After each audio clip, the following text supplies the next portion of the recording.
2, 1, chainsaw. Is that the opening we're going with? I thought you'd like figure it out and we'd all say chainsaw. But that's fine. How was I supposed to figure that out? It was just in the mood, but there was no mood. Okay, so today we are reviewing Volume 1 of We Are the Lads. I'm Lucas. I'm Connor. And I'm your long but not forgotten friend Morris. Definitely forgotten. We are reviewing Volume 1, Chapters 1 through 8 of Chainsawman. Yeah, let's go! Arguably one of the best new Shonen Jump manga to come out in like the past decade, maybe? I've enjoyed it so far. I mean, what? Is it done, or is there something in the story that indicates that I have to get to? I don't want to spoil like what happens, so you just gotta see when you get to the end.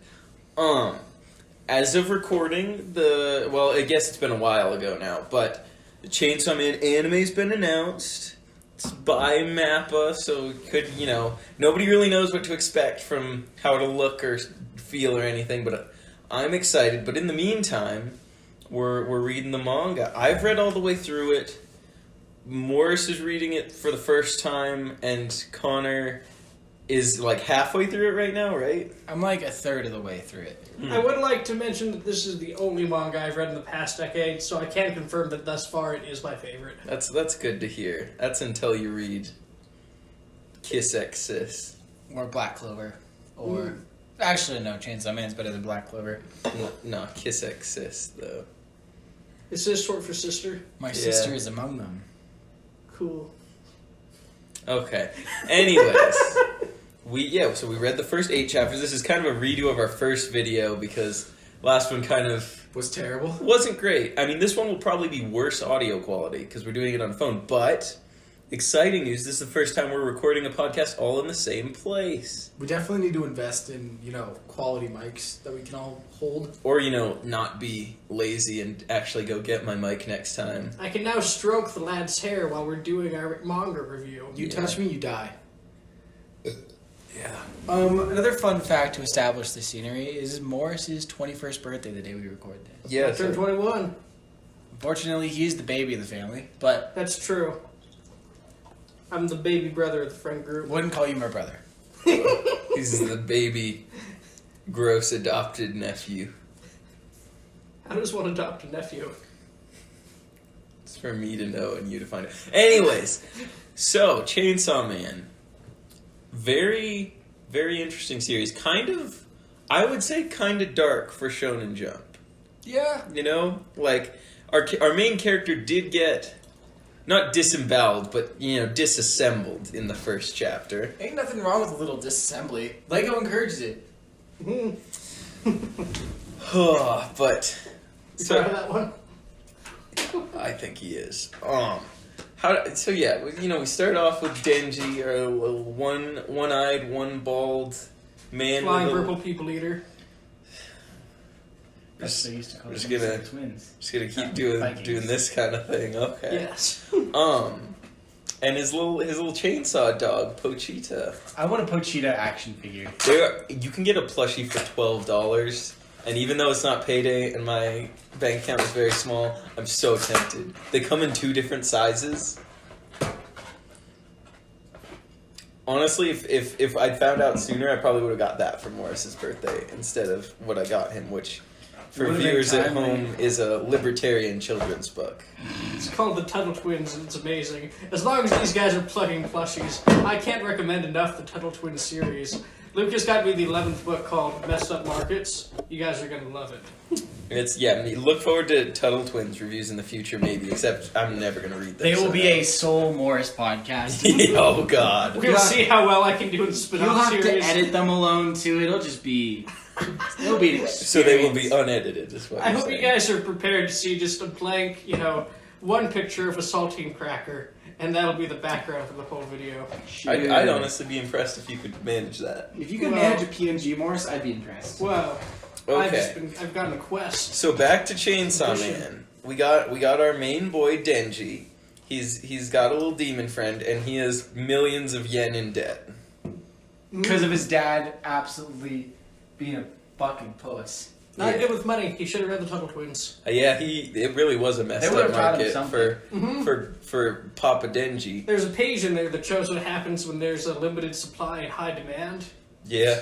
I don't know how that would have helped him. Well, apparently there's not much demand for Denji's balls, but there is a low supply.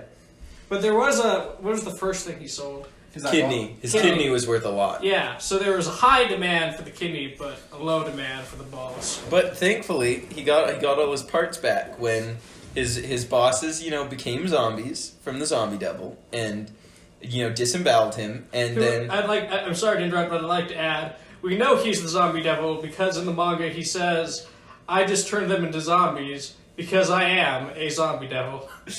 He did say that, yeah. Subtlety is really key in this manga. Mm-hmm. At least so much the imagination. Yeah.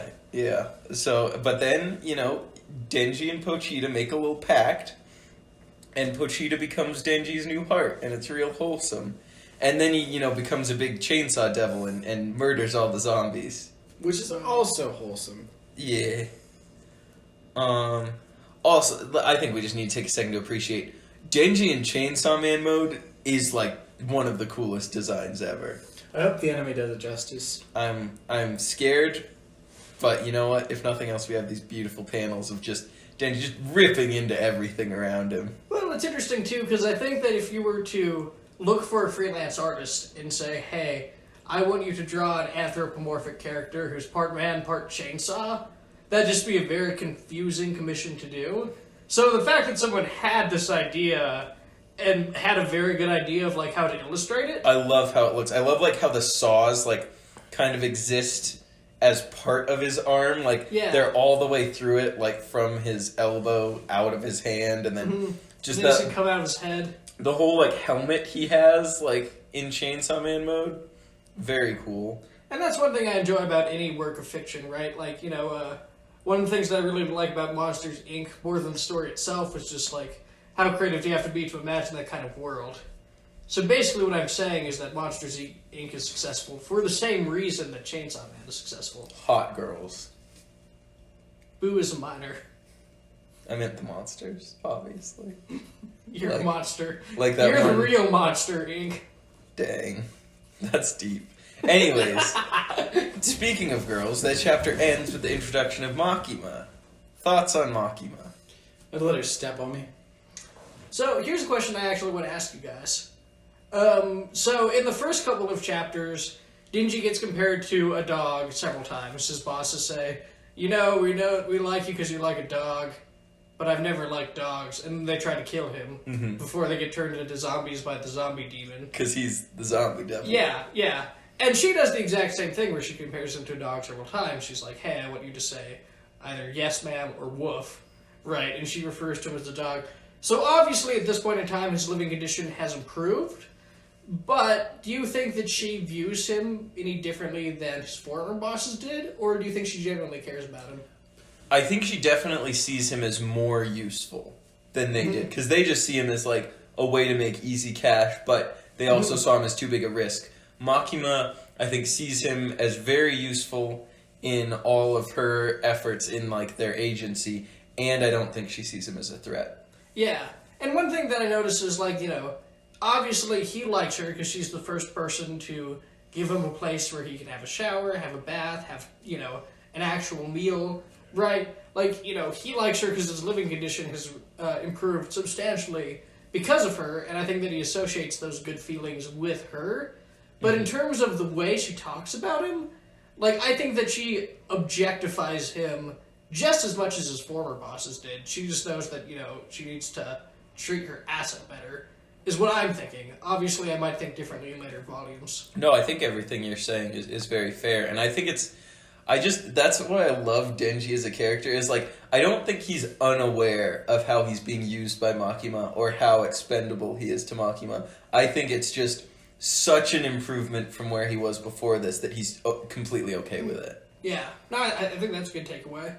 Well, I might be getting ahead of myself because the chapters would have blended together. Yeah, just a reminder, chapter 8 ends with, the beginning of the fight with the Bat Devil, so we're not anywhere past that. But, when Aki was like, "Oh, you freaking suck," like Denji's like you suck and you don't have a good reason to be like, you know. Yeah, because he's like disgusted by the fact that from Aki's perspective, he only is here because he likes Makima. And Denji's like, yeah, I joined because of that.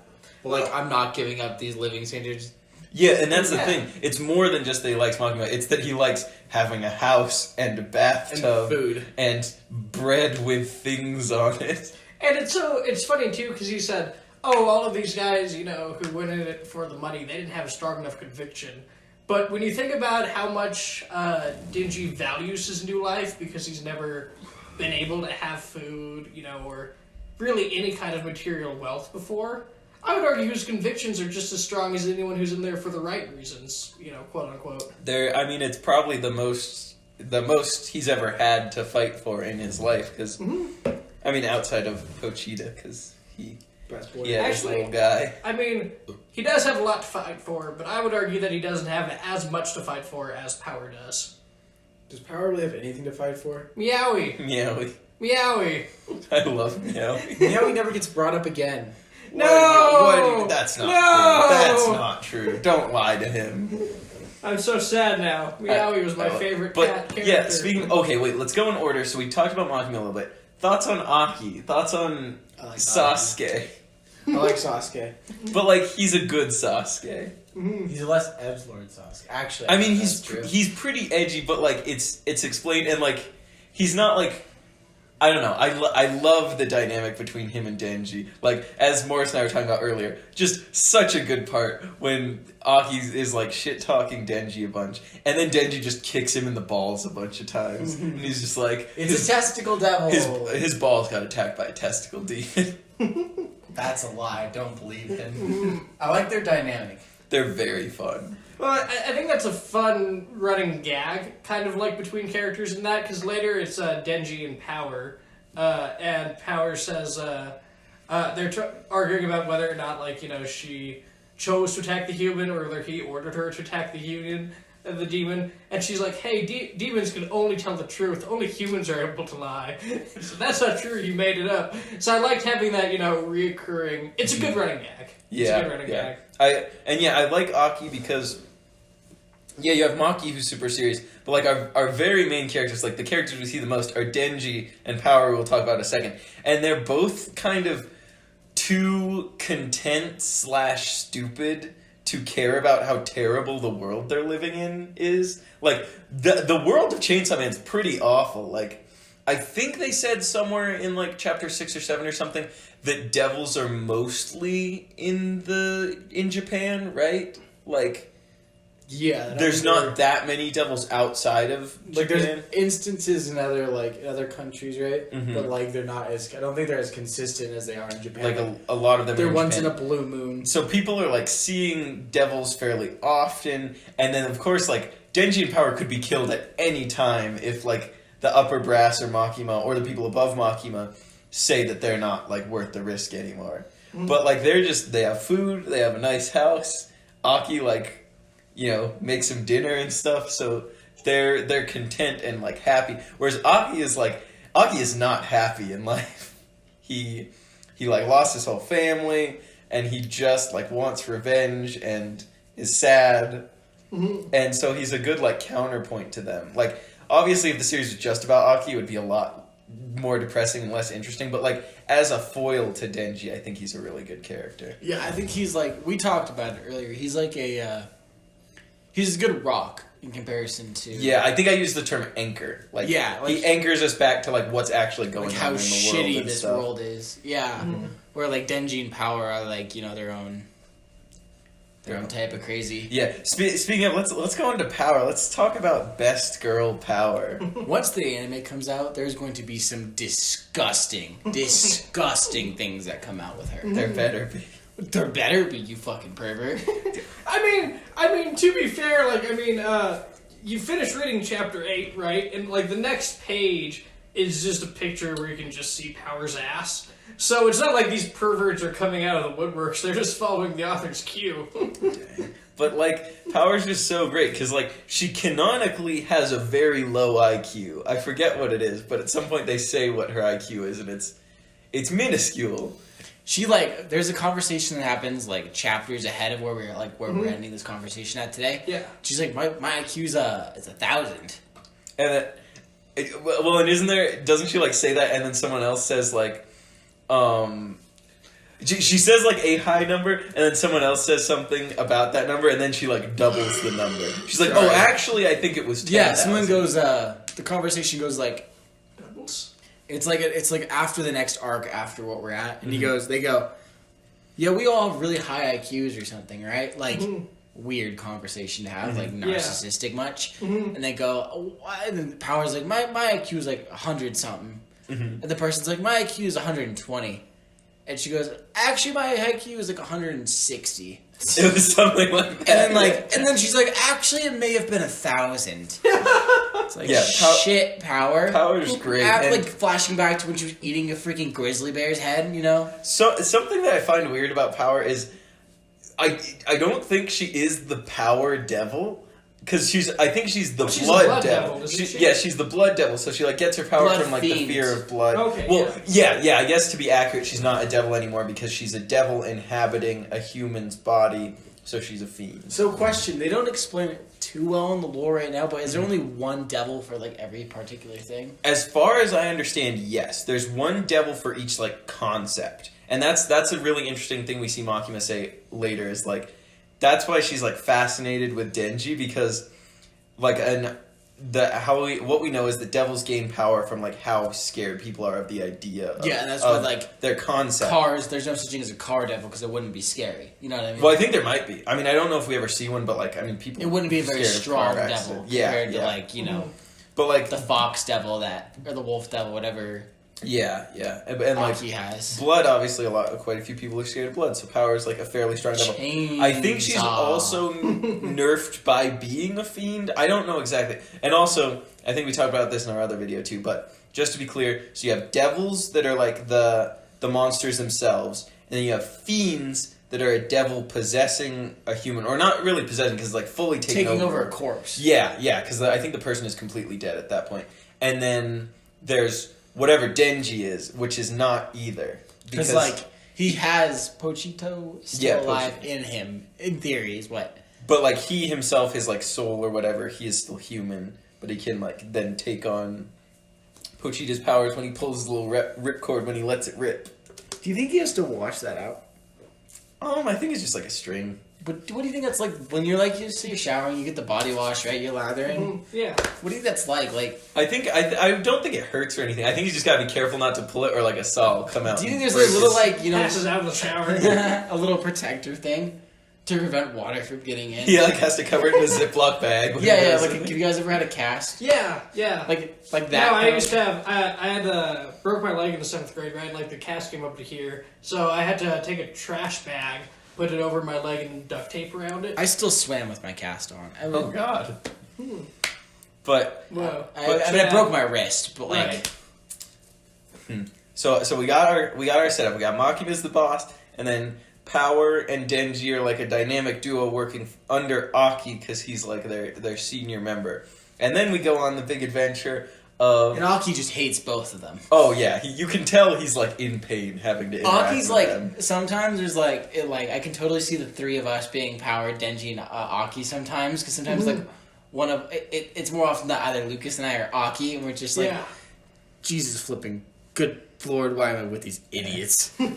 Life is suffering. Yeah. But yeah, so we got our setup, and then like immediately like on their first or I think on their second mission. Power immediately tries to get Denji killed because her cat, as we mentioned, Meowie, is held captive by the Bat Demon. And so Power's like, hey, here, eat this dumbass I found and give me my cat back. But then because Denji, I'm assuming because he has a demon heart, or maybe just because he smells bad, he tasted terrible to the Bat Demon. And so the Bat Demon then eats Meowie in defiance and then eats Power, right? Yeah. Yes. Keep in mind... the only reason Denji's agreeing to all this is because he gets to touch boobs. Yeah, I mean, she admirable said that if he goal. helped her save the cat, he might let her touch his chest. That's Denji's motivation. That's admirable, honestly. I also love, like, obviously that's, like, in theory, that's like a very basic anime joke, but also I just love his mindset of like, this man went from like not being able to eat to like, his goal used to be like, man, maybe someday I'll get to taste what butter or jam is like on toast. And now he's like graduated from that because he's got good food, he has like a place to live and running water and stuff. Now he can like really start to dream, and his dream is to touch boobs. Well, and it plays with that a little, right? Because like a common like theme in like writing is like what a character wants versus what a character needs. And at one point he kind of has that conversation with himself where he's like, wow, I have everything I ever wanted. I've had a warm bath, I've had a meal. He makes that bread that he put every topping of bread on. And like he's talking to his demon heart, you know, he's like, I'm living the dream right now. Like, now where'd I go from here? It's like the third act of Soul where he, spoilers alert for Soul, where he gets his dream of playing in a band with a musician, and he's like, Can I try one of these? Yeah, go for it. And he's like, oh, what next? And he's having that moment right now. But for him, what's next is boobs, and I think that's hilarious. I think that's the next logical step after food, shelter, and next on Maslow's hierarchy of needs is boobs. Well, Maslow's hierarchy of needs. Really, if I just like watched this, I just could have skipped a lecture of psychology. If I read this manga, yeah, I didn't need Gen Psych. Exactly. Yeah, really, we should. Did you take Gen Psych? I did. I was referring to Lucas. We were in the same class. No, I got my psych covered by dual credit psychology philosophy. Weird. It was a fun class. It was all about the self, but like from different perspectives. Much like how Denji pictures Power's boobs from many perspectives. I want to picture your boobs from many perspectives. But yeah, so we just kind of we have a lot of like, there's a lot of great stuff in those later chapters about like seeing how Power bonded with this cat. I love that backstory of her being like all evil, like, hey, I'll fatten you up before I eat you, and then like, as the cat, as Meowie, like, gets healthier again because she's feeding him, he like, just, like, loves Power and is, like, treating her with affection, and since she grew up as a demon and then has been a fiend, like, no one has ever shown her affection before, and so she, like, loves this little cat, and it's real sweet, and then Denji sees that as, like, a parallel between him and Pochita, and he tells the little story of how he lost Pochita for a day, and then he came back and Pochita was crying. I love that detail that Pochita was crying when he was gone. What do you think Pochita was doing? Just vibing? I think he probably just like ended up under the bed or something. Well, it's funny too because what I like about that scene is even though in that moment it kind of tried to make Power relatable by having lost her cat, it still reminds us that she's a fiend who very much struggles with empathy, because he says like, hey, I know how you feel toward your cat. You know, with Pochita, I thought I lost him, but now he's living in my heart. And she's like, basically, to paraphrase, no, that demon's dead. Yeah, well, and I think if it was like if it was a conversation with Aki or something, obviously Denji would have fought back and would have explained like, no, like I've talked with Makima and I know for sure he's lying to me. But Power's just like, that's a dumbass metaphor. Like, obviously he's dead, because Power's just thinking about it in like the literal human way. Right. But then Denji, you can see him like, you can see the gears turning for a second when he's like upset about this, and then he remembers that he might get to touch her boobs, and he's like, yeah, you're right. But hot take. Boobs are great and all. Fantastic, But I really don't know if I'd risk my life to touch a pair of boobs. I know I wouldn't. I like living. I mean, but if you're in Denji's position, like, think about where Denji is. Okay, hold on. Flashback. Me at 16. I was gonna say, I think that's how old Denji is, right? That's what he thinks he is. He doesn't know 16. how old he is. So he doesn't keep track of that stuff. No, if you're 16 and you're like, I totally see where Denji's coming from. Yeah, I mean, I get it. And, especially, like, look at Power. Yeah. Look at Makima. Yeah. Something about Makima's eyes makes me uncomfortable and excited. Yeah, she's got, like, weird, like, they're probably going to be weirdly... What is Makima supposed to look like? Colored with color. I think like a dark reddish hair, or like maybe a brownish. I don't know. It'll be interesting to see what the anime does too with colors and stuff. Because I think Power. I was talking to Connor about this. I'm a little worried Power is gonna like be called a 02 ripoff because she has like pinkish hair and horns. I think they might make her blonde in the anime just to like distinguish the name of the girl from Darling in the Franxx? 02, yeah. Yeah. Okay. Do you guys watch all of that? No, I gave up halfway through. I got really bored. No, I got super bored. Okay, so Makima's supposed to have like red hair. Oh my god. No, there's a lot of. I don't know if you saw. There was this tweet that got popular the other week.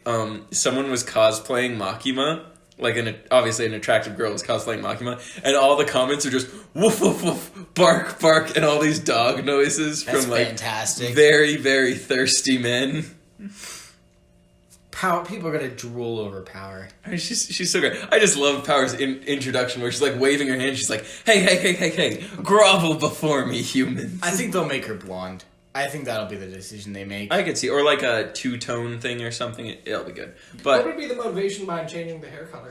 Because you haven't seen this, Morris, but there's this super famous waifu right now of this girl who also has red horns and pink long hair. Okay. And I think they might try and distinguish. Yeah, like here. Yeah, look at her. Oh, okay. That looks a lot like What Power. show is she from? Darling in the Franxx. Oh. Not great. People love it. People really like it. But it's one of the shows that like, you know, it has like an idea at the start, and all of a sudden by the end of the series. Remember when we watched Gurren Lagann?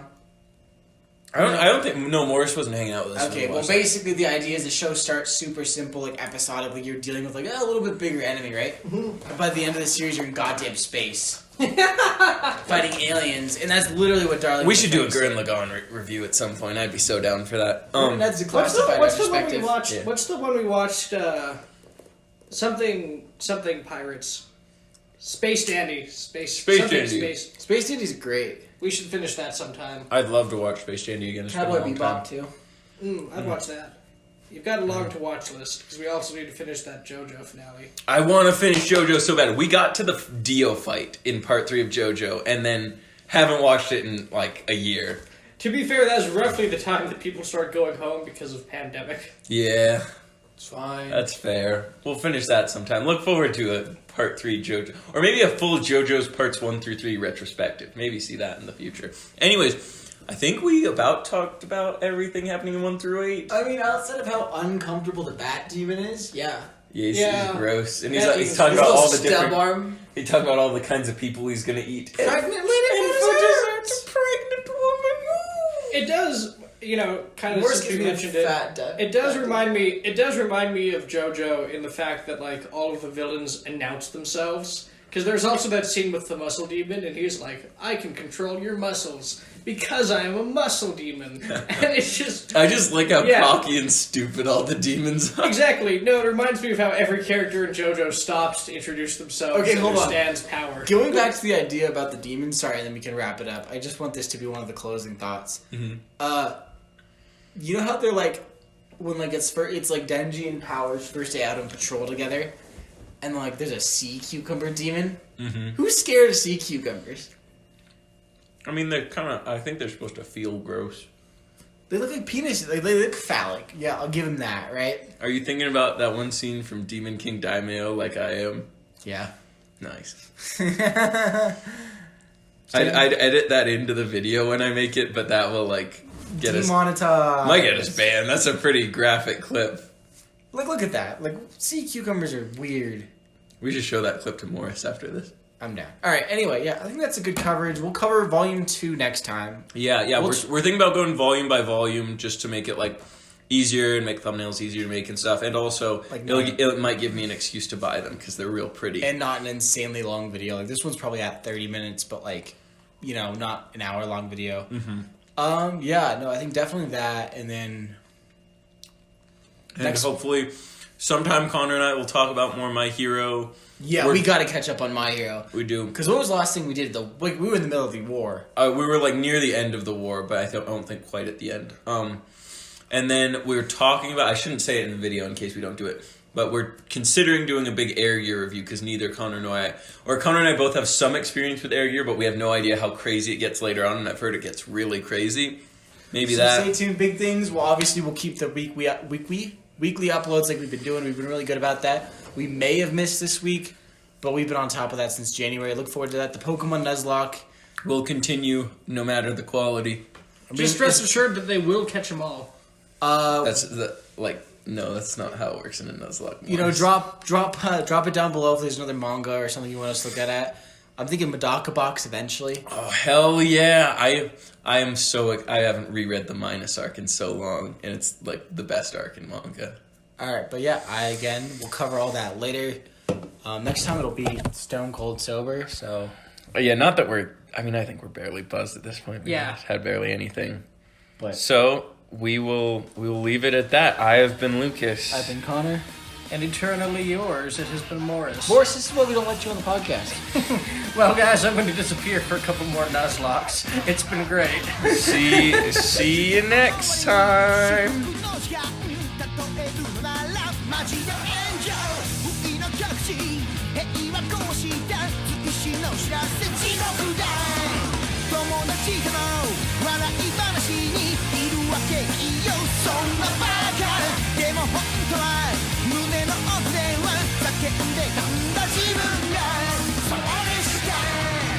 駐車場で